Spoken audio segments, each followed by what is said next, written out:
All right, what is good, everyone? Welcome back to the Heart to Heart podcast. My name is Hafiz, and this is the third season and 17th episode. And today we have a special guest, Karishma. Did I say that correctly? You did. Got it on the first try. Perfect. Awesome. How are you? Good, good. Glad to be here. Please don't make this complicated. What about the time we wasted on our love? All right, so as usual, we will be starting off with the gaming aspect of this. For those of you who don't know, how the gaming works is we'll ask each other three lighthearted questions, and we have to incorporate three random words into each of our answers. You ready to get started? Yeah. All right, let's go. So, my first question for you is, if you had to pick between an Android phone or an iPhone, which one would you pick and why? Your words are detector, spot, and satellite. Okay. So I would say just, if I had to pick, definitely picking Apple-based phones. So iPhones, I got converted about 5 years ago.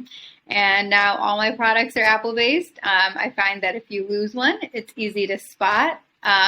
With the very lucky features like Find My iPhone or Find My Apple devices. It's a great detector amongst other things as well. There's kind of having all your devices sync together. And I don't know too much about satellite, but I feel that if you were to lose one of the items, you'd be able to track all of them together as well. Cool. Nice. Well done. Well done. Okay, so it's my turn. So your words are expansion, motorist, and closed. If you could go anywhere for a day, where would you go and why?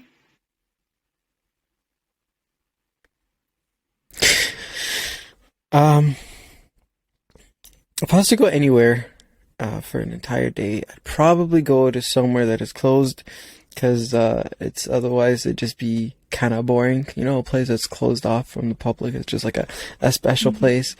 Not somewhere a motorist would go though, because they do some scary things there, and I'm not on that type of vibe. But apart from that, probably somewhere like a really, really cool beach house or something like that. One that's already gone through expansion. But I think that's something that I haven't really had the opportunity to see yet. And at some point, I do want to see what that feels like to have an entire beach for yourself. I don't know what I'd do there, to be honest. Probably just be kicking a soccer ball around like I would at any beach, but that's my place. Whoa. Yeah. All right. Awesome. Okay. My next question for you is, if you had to drink between these three for the rest of your life and you had to pick one, which one would it be? Coca-Cola, Pepsi, or Sprite?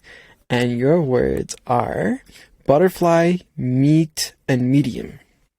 Oh gosh, this is hard because I don't drink pop. I haven't in about a decade. But if I were to pick one for my entire life, I would say Sprite. It's probably the most, I guess, like I think it's like in the medium, in the middle of a lot of these like Coke based products in terms of how bad they are for you. I find that when these are probably like old, home remedies, that if you have like an upset stomach, you're supposed to drink something carbonated. And I come from an Indian background, so my grandma was convinced that Sprite was some sort of home remedy and it would alleviate any pains, even butterflies that you might have in your stomach. And I noticed that when a lot of people order pizza with meat on it, they will also drink some sort of Coke-based products, and I feel like I'd choose Sprite with that too. Nice. Well done. Okay. So your words are aluminum, solo, and blame. If you could pick, which one would you have permanently, day or night? This might be hard. Okay. I might be running solo on this one, and I wouldn't blame anyone for picking anything any different, but probably say day. Like as cool as the night is it's the most productive time when there's no disruption is the daytime. That is when the sun is out. You're kind of forced to stay awake. I mean, you could knock out technically, but like you're missing out. So the day is definitely what I'd pick. And if it's a really hot day as well, you could take out an aluminum, put it out there, crack an egg or something, and just watch it cook up. You know, can't say that about nighttime. So yeah, I'd definitely take the day over the night for sure. Cool. All right, my last question for you is: if you had to commute with one of the following, you had to commute with one of the following, which one would it be? Walking, skateboarding, or scootering? And your words are flexible, cup, and garage. Okay. I would say walking, because when you're walking, you don't have any other kind of machinery or devices around you. You're very flexible to go at any pace you want without obstructing, obstructing any sort of traffic. You don't need to worry about where you're going to place the other two. If you were to commute the other places too, when you're walking, you don't even need to have a garage or worry about it if you don't have to. The only thing that might kind of suck though, if you're walking and you're not in a scooter, or what was the other device? A skateboard. Maybe not for the skateboard. Maybe for the scooter is, if you're drinking something, where you're going to place your cup while walking, you just kind of have to hold it. But I would still pick walking as choice of commuting. Nice. Okay, and the last question. Words are faith, disc, and modernize. If you only had a paper and pencil to communicate with others for the rest of your life, how would you perceive life that way? No texting, no electronics, just paper and pencil.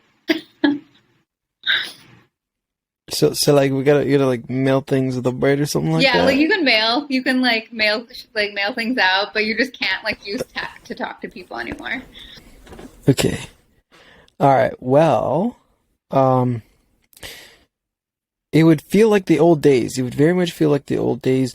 Older than when you had to put disks and computers to access programs and softwares, and unlike the modernized version of mailing, which is email, and now the even more modern version, which is texting, writing on paper is going to be a bit of a pain because it's going to take a while to get the message across to someone else. Now, obviously, I will have faith that the message will get across eventually, but it will be a bit of a pain communicating with people. A lot of the thoughts would probably just stay within me, considering the fact that it wouldn't get there in time, unless it's something really, really important. Then obviously I'd have to convey the message. I don't really have much of a choice but to write it and send it. But I definitely would be having a lot of journals. A lot of that, which is cool. Sorry. That is really cool though. Having a lot of journals. I would know a lot about my life. Maybe more than I would want to. But yeah, that's that. Cool. All right. Awesome. Thank you so much. Now we will jump into the next part of the podcast. So, can you tell me a little bit about your business? What is it? What do you do? Tell me a little bit about it. Yeah, sure. So should I brief intro or just go into the business right away? Either works. Let's start with a brief introduction. Cool. Yeah, so I have, it's funny that you ask. I have both like a professional background in kind of business and kind of the sciences, and then also a personal just interest and passion in fitness, integrating everything thereof. So professional background, graduate educations in both management and medical physiology.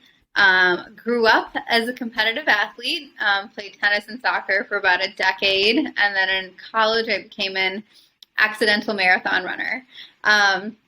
picked up running as a hobby, became very much so integrated in my life, started paying attention to the fitness space, loved a lot of things about kind of major players in the industry, other things not so much. So 2 years ago, I kind of took my personal jab at the industry and launched a fitness brand called Pulse Athletic Apparel.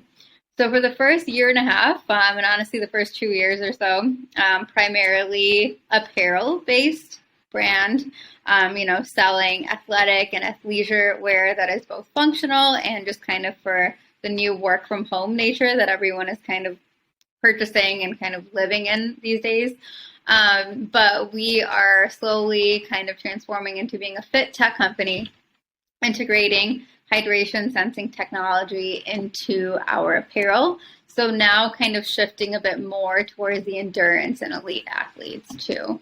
I guess like some of the reasons I mentioned, why I started, personal passion was definitely there. But didn't find, much representation from South Asian background, let alone South Asian female background in the fitness industry. I think I'm one of the, I shouldn't say one of the unusual, because there probably is a population out there, I just haven't met them yet. Sports and fitness were encouraged, in my house kind of growing up.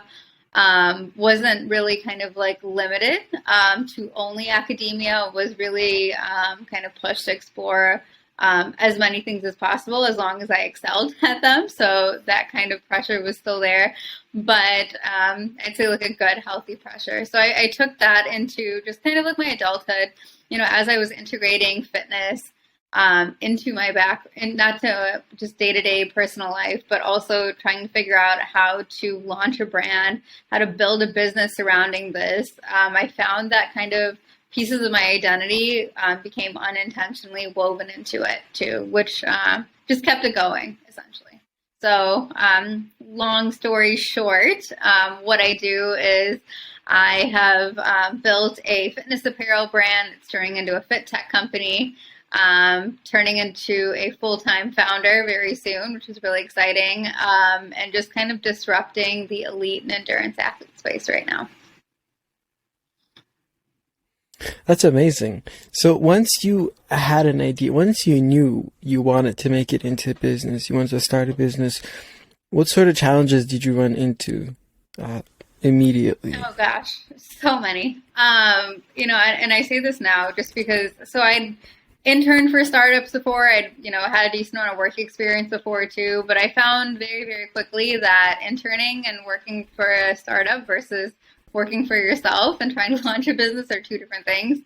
I made the very naive mistake, one, of just not promoting my business. I made a website, I sourced out all these products, I started building relationships with manufacturers and suppliers for apparel, but I didn't have any social media. So I was like just sitting there scratching my head thinking like, why am I not getting any sales?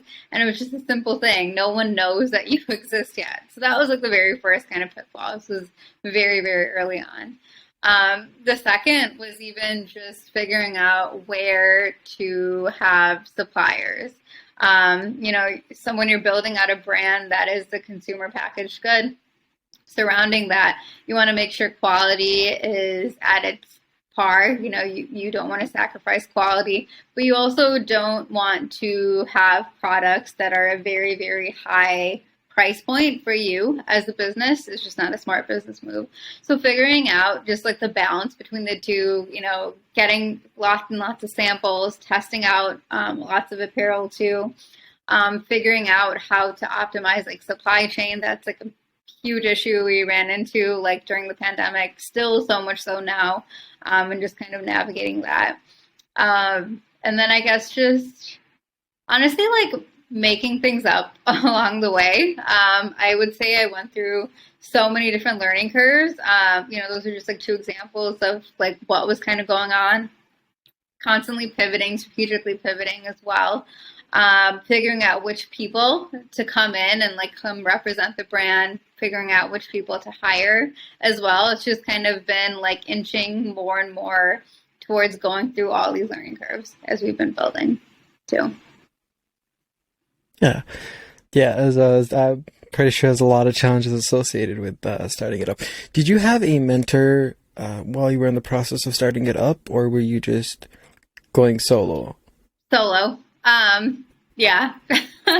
Completely solo, but I would say I definitely reached out, and I think I would say I have a pretty good professional network current date, because I was very intentional about creating one 2 years ago. I knew that to expand, I had to kind of find pieces of information, be very scrappy, and be very resourceful.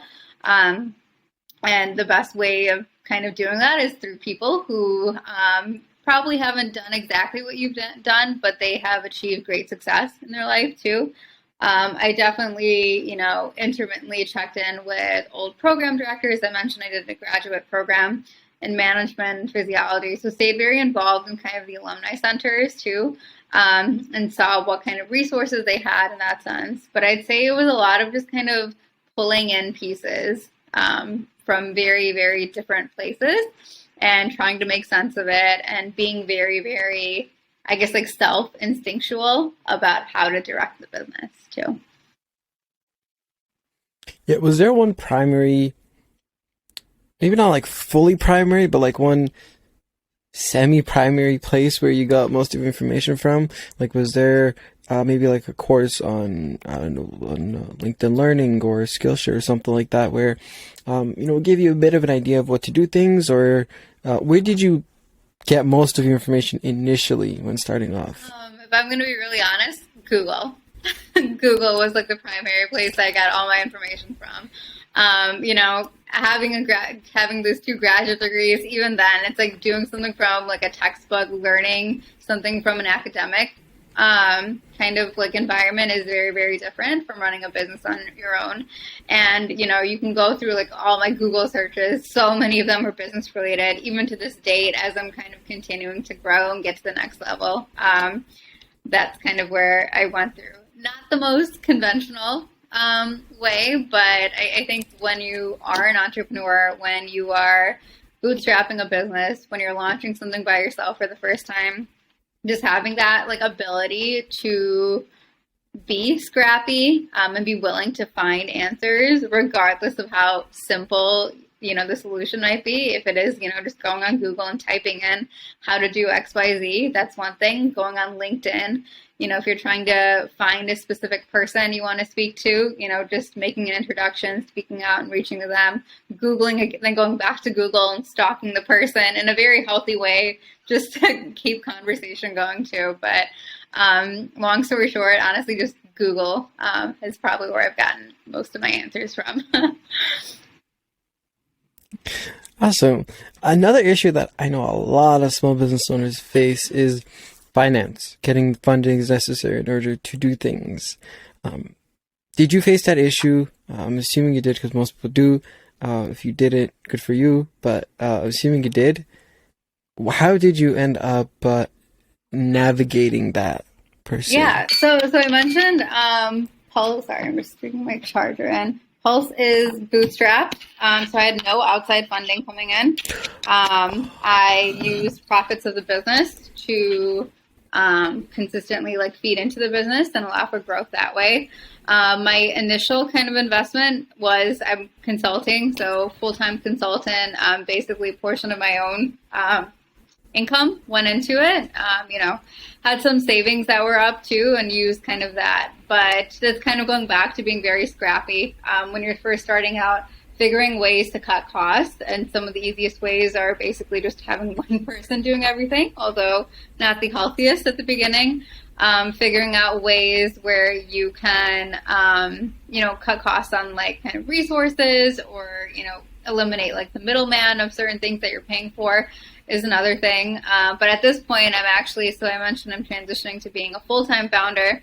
We are raising capital, so going through investors in that sense. So we got to a point where now we're ready to kind of roll out tech and be in market, and you cannot bootstrap technology anymore because it's very, very expensive. So even going through that, so many different learning curves. I started learning about the investment process January of last year, so January 2021. We're now in March 2022, and I'm getting ready to, close out like our first round of investment. So even that, taking the time to learn, taking the time to network with as many people as possible, hearing lots and lots of no's, learning how to present myself in the best way possible too.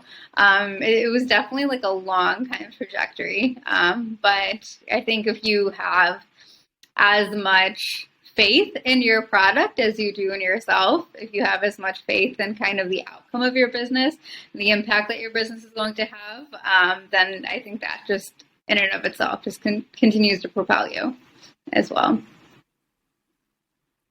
Definitely. Now, you talked a little bit about social media and how the lack of promoting on there basically slowed the progress of it, right? Mm-hmm.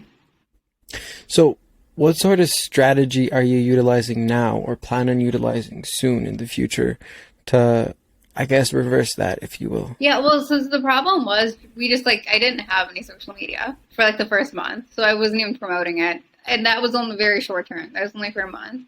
After I got essentially made all the accounts, I started figuring out how to best portray products that would most appeal to our consumer markets too. We found that, based on like using everything for us specifically, LinkedIn, odd enough, got us sales, TikTok got us a lot of sales, and Instagram got us a lot of sales. I feel like it's different for a lot of businesses depending on what industry you're in too, but figuring out just kind of a strategy based on honestly trying out all of the different platforms there are. I feel like there's going to be another one in like a month or something, that something new is always just popping up too. And basically trying things out, but trying things out consistently so you get enough data for yourself. Doing a certain type of posts, same time, same day for X amount of weeks, and looking at the analytics that it gives you. Because what's great about all of these different social media tools is they give you analytics on how your page and how your profile is doing. So really paying attention to those and using those to consistently pivot and kind of strategize on how you're going to use social media adequately too.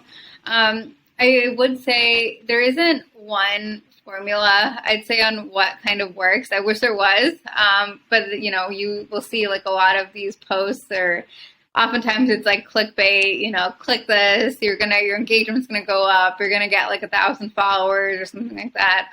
But in my opinion, and just based on like experience of having done it for a few years now, both for myself and for internships in the past, working with other startups, you have to really hone in on what your specific consumer market is. You have to hone in on what your value proposition is, what you're providing for consumers, impact you want to have, and then based on really honing in on those, you're able to create social media strategies that surround them too. Awesome. Let's talk a little bit about the actual products that you sell. What is your most popular product, and or what do you anticipate to be your most popular product? So either of them. Yeah. So like I said, we're pivoting now. Our most popular product pre-tech is probably our seamless set. And honestly, like the tie-dye hoodie, that was a surprising one. I thought that was going to be a risk on my end in terms of just investing in that product, but people love the tie-dye hoodie. Sold out so many times, which is good problem to have. And then our seamless yoga set too. This has just been popular, honestly, since like the first week of being live on social media, and therefore being like live on our website too. People have bought consistently. They love it. This is a product we probably get the most tags on too. People will buy it, throw it up on their story, like just tagging us and wanting us to promote that, or just seeing how much like they're enjoying the product too. Kind of coming out the tech line, which is what we're pivoting towards having all of our products in. That's going to be like our forecasted best-selling items too. It's going to be like essentially one item per category per gender. So we'll have the tech integrated in sports bras. We'll have it integrated in leggings and joggers and shorts and dry fit tees for women.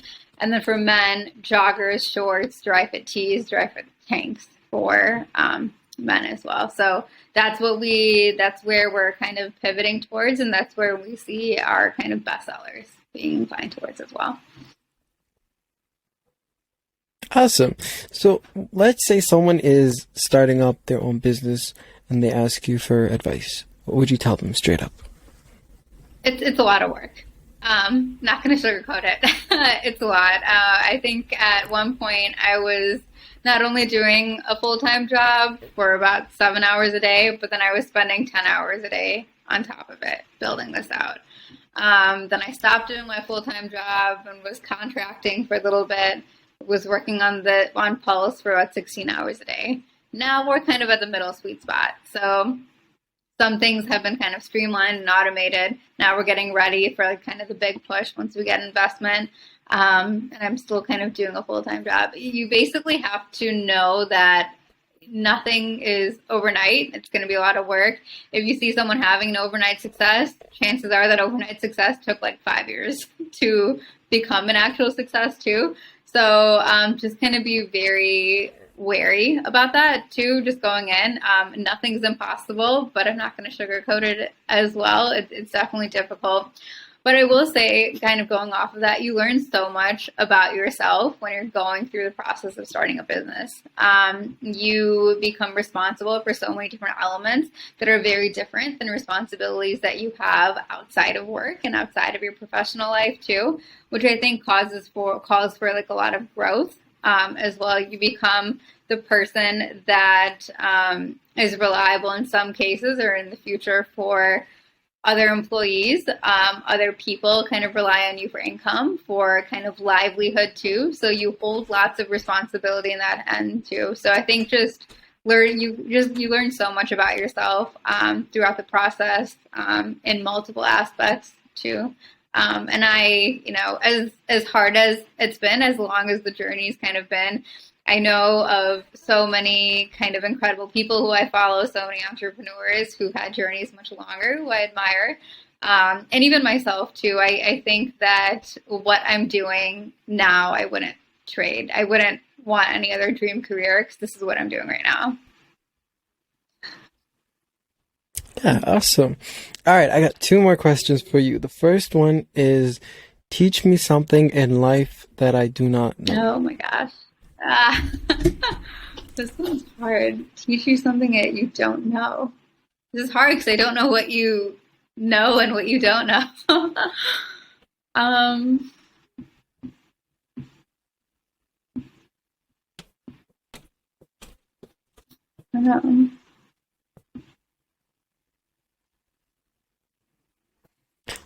Okay, okay, go. You gotta go. Okay. Go ahead. What were you saying? Do you want me to like restate that, or you got it? Yeah, do you mean just like, yeah, I guess like restating it. Fine. Okay, teach me your most important life lesson. Okay, my most important life lesson. There's so many I feel like I've learned recently. Prioritize. Ooh, I don't know, this might be taboo. Prioritize people who prioritize you. I'm going to say that, I mean that in a few different ways. I think just personally thinking about just how my life changed, being an entrepreneur, how the pandemic changed a lot of things too. I think because of the pandemic, you figured out what you want to prioritize in life. I feel like everyone kind of went through this like deep period of self-reflection, because you had to. You're quarantined. You couldn't really go anywhere. You were at home, and you could prioritize who you wanted to kind of keep in touch with and communicate with, who you empathized with, more so than I guess like others.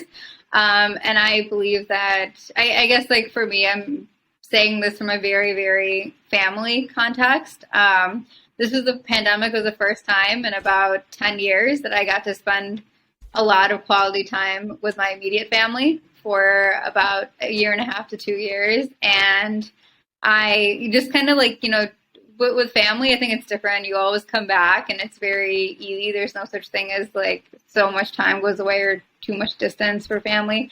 But I found that, but with the pandemic, just how much I missed that kind of close knit relationship with my family. And had it not been for the pandemic, I wouldn't have had that like giant wake up call.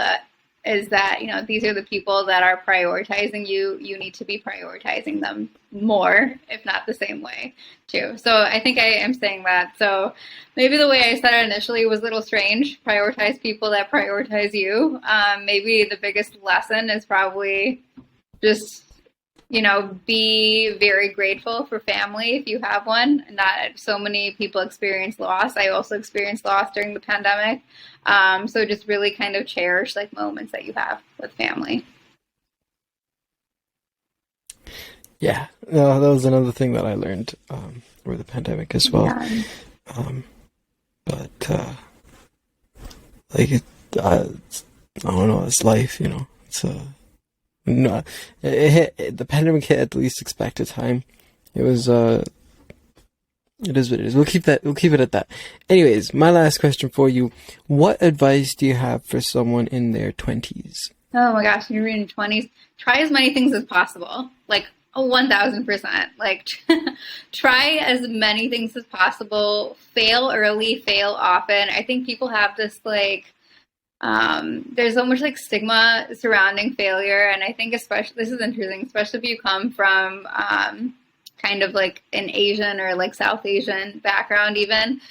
Failure is like taboo. People tend to hide away from it. But I think if in your 20s that it's the absolutely best time to fail and learn from it quickly.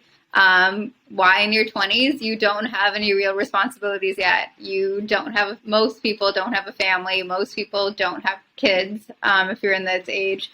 So just really kind of take every opportunity that comes to you. Try everything within moderation. Like, don't be like a chicken running around with like his or her head cut off. But I'd say try everything. Try as many things as possible. Seize every opportunity. Fail early, fail often, and then learn from it too. There's no such thing as dwelling. You know, just kind of pick yourself back up, brush yourself back off, and continue on.